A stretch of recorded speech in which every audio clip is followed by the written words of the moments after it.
right, good morning. The Committee on Parole is called to order. And we have with us seated in Baton Rouge today, we have in opposition, the parents of the victim is Annette Bellinger and Mr. Jeffrey Bellinger. I apologize if I mispronounced your name, but I'll get you to introduce yourself. We'll hear from them in just a moment. First, let me read some identifying information into the record, Ms. Bruce. You're classified as a first felony offender.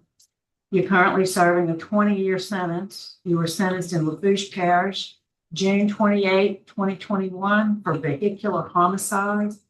Your parole eligibility date is June 25th of this year, and your mandatory release date on good time is June 30th, 2026. Is that information correct? Yes, ma'am. All right. So, Ms. Bruce, we'd like to hear first your statement before we hear from the staff there and the victim's family. We want to hear your statement. How did you wind up where you're at? And why do you think we ought to vote to release you early? Okay. I've done a lot of self-reflecting these last 5 years. I've dealt with past trauma that I didn't know how to cope with sober, and I've taken a lot of classes. I've learned how to deal with life stresses sober, and now I know who to stay away from, what to stay away from, and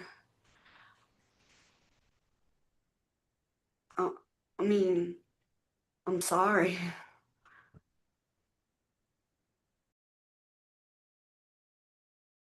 We'll talk a little bit more about that in a minute. Deputy Marchand, is there anything you can tell us about Miss Bruce? Since she's come to us and been in our work release program with Sergeant Misty May, she has had no incidents, no write-ups, and comes with a recommendation from all women's work release staff. All right, thank you, sir. Before we get into our interview with you, Ms. Bruce, we'd like to hear from the victim's family, and I believe it's Annette that's going to be speaking. If you step up to the podium, and we'd like to hear what you have to say.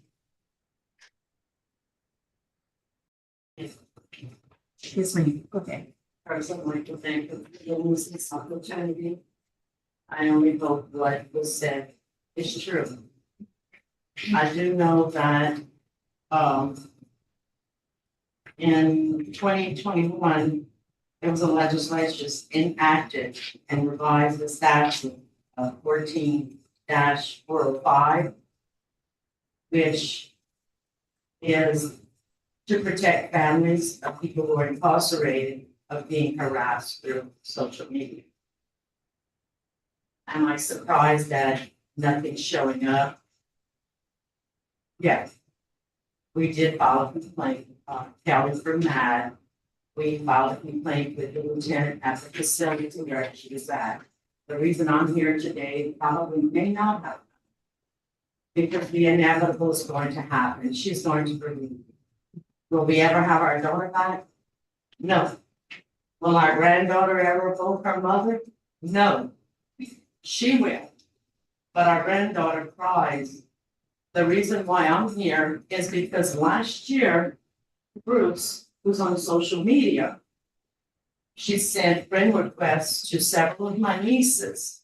The most devastating one was to send our daughter, our only surviving child, a friend request through social media on Facebook. She was doing it through private messaging. Nothing was ever done. We never heard back. There is a law, and that is my concern with this Bruce.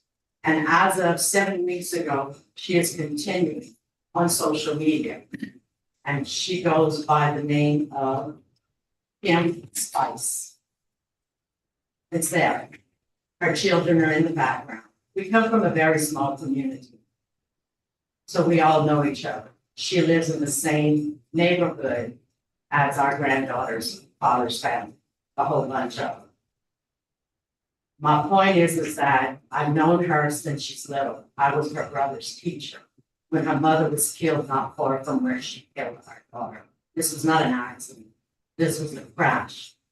She made that decision to get behind the wheel of the vehicle in the condition she was in after being pleaded not to get on the highway, which has been, maybe it was her past, maybe that's what brought her to where she is today.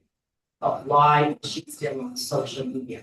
Why is she still not following the laws like we all have? And I think the most devastating, and you have a copy of it, is her profile picture with the most disgusting thing in the words of a song about someone getting, I'm not even gonna read it because the words are, but it's basically someone getting drunk and having a crash, which is what she did. She took our daughter, who will be forever 28 years old, who left behind a child that was 3 years old, that we now have full custody of. You have in front of you the documents that states that Reagan Bruce, upon release, and I'm here because the inevitable is going to happen. She will get out. And I pray that she learned a very valuable lesson. She took a precious life from us and from the community who is thriving in the school system. Our granddaughters at a function today are the thing that her mother was in charge of. And we're trying to get back to her because we never missed anything. My point is that there's a document there that was issued by Judge Abel. I wanted a protective order for this child till she was of an age that she could think for herself. Judge Abel not only allowed that to happen, she had a lifetime stay away order from this child. What are my guarantees if she can't follow this law, that she's going to follow that? That is where my concerns are. And I'm hoping that everything she said here today is truthful, because I lived my life in faith. And by God, that's why I'm still here today, because we're still grieving the loss of our beautiful daughter that she killed. This was not an accident. This was a choice she made 7 years ago. She was in a rehab. She walked out 7 days later. She killed our dog. She left on her dog. And 7 days later, she killed our dog. My heart goes out to her two children because they have to be suffering the same consequences that our granddaughter is, which is a beautiful child. This woman convinced her father, who is schizophrenic, to bring her to her. This child has been tormented by what happened to her, kissing, sitting on her and telling her she loved her. I want it clear to her to understand that there will come a time when her children may be in the same facilities or schools together. She stays away from my granddaughter for the rest of her life. She has been through enough. We have all been through enough. Thank you. Yes, ma'am. Thank you for being here.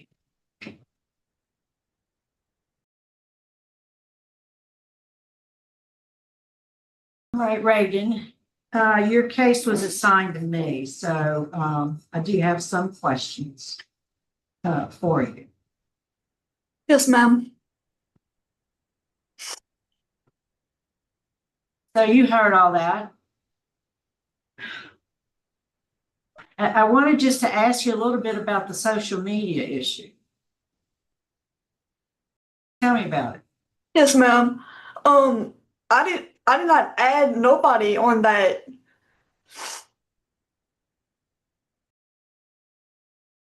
How's she saying that I added people? I didn't add nobody. No, I think that the issue was requesting, sending friend requests, but we'll Yeah, move on. I You know, didn't- you're not supposed to be on social media, and you understand there is a protective order that you're not to have any contact with the Right. victim's child or her parents. Yes, ma'am. Yeah. Okay, so you're in work release. Where do you work? At OCM, Wichita Contract Manufacturing. You do. Say that again, I'm sorry. Do there. Production work.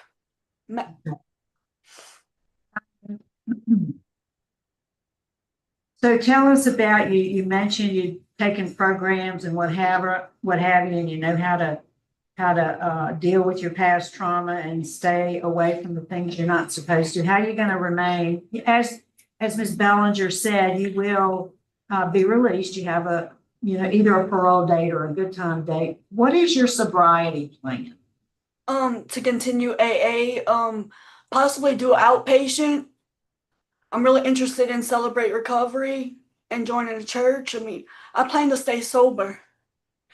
I mean, I just want to be the best mom for my kids. I'm sober, you know? So do you do AA where you're at? Do they have that program there? They don't have it here. I did take it before in my parish. Okay.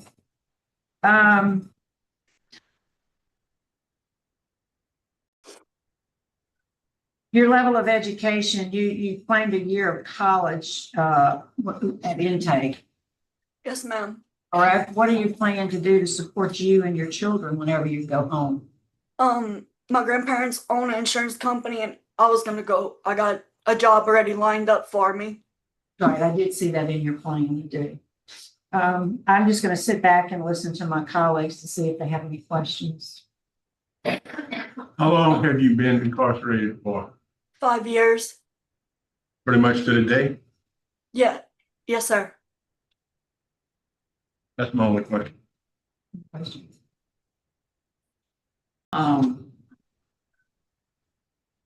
They've been incarcerated for 5 years. How did you get on social media? Whether or not you had a friend request, aren't you not supposed to do that while you're in jail? No, somebody had access to my profile. Oh, It wasn't me. And that's what I'm saying. I don't know if somebody maybe hacked me. I would never send them requests. I know I have a stay away order. I wouldn't contact the family. And my parole date was coming up. Why would I ever do that? that's what I was wondering about that. I would never do that. Definitely not. Whatever I gotta say to them, I knew they were gonna be here today. I was gonna say it today. Just curious, did you write a victim accountability letter for them? I did I brought it to court. My lawyer got it. I didn't read it in front of them. No. But I wrote something to tell the family. Okay, so if they're ever ready to read it, they'll know that. it's Okay, on- I would be glad to do that. I would really actually like that a lot. That's something for you to know about and for them to know about. Okay. How do I go about that? If they're ready, how do I know that I'm able to send one? Well, you would do it through DOC. You would speak to Okay. the victim advisor there. Yeah, you would send it to us and Okay. then we'll let them know that it's there. And if they ever want it, we'll provide it to them. Okay, great. Okay. Is there anything you want to say to close it out for us? Yes, I want to let the family know that I am so sorry. I am really sorry that I took an innocent life that day behind a bad decision I made. And I just really hope one day y'all forgive me. I know it's going to be hard. I completely understand. And I hope one day the daughter really finds it in her heart to forgive me. All That's right. it. All right. I think we're prepared to vote and I'll be voting first. This has been tough to listen to on both parts. I was pleased to hear what Deputy Marchand had to say. I was pleased to hear what you said and really hope, as Ms. Bellinger said, that all of it's true and that you really are on the path to recovery. But my vote today, based on the proximity of your good time day, the fact that you made a plea agreement, the fact that you're doing well in work release now, my vote today is going to be to deny your parole. But I do wish you well when you go home. Mr. Byron? I'm gonna concur with Ms. Renata. You've only served 5 years on a 20-year sentence.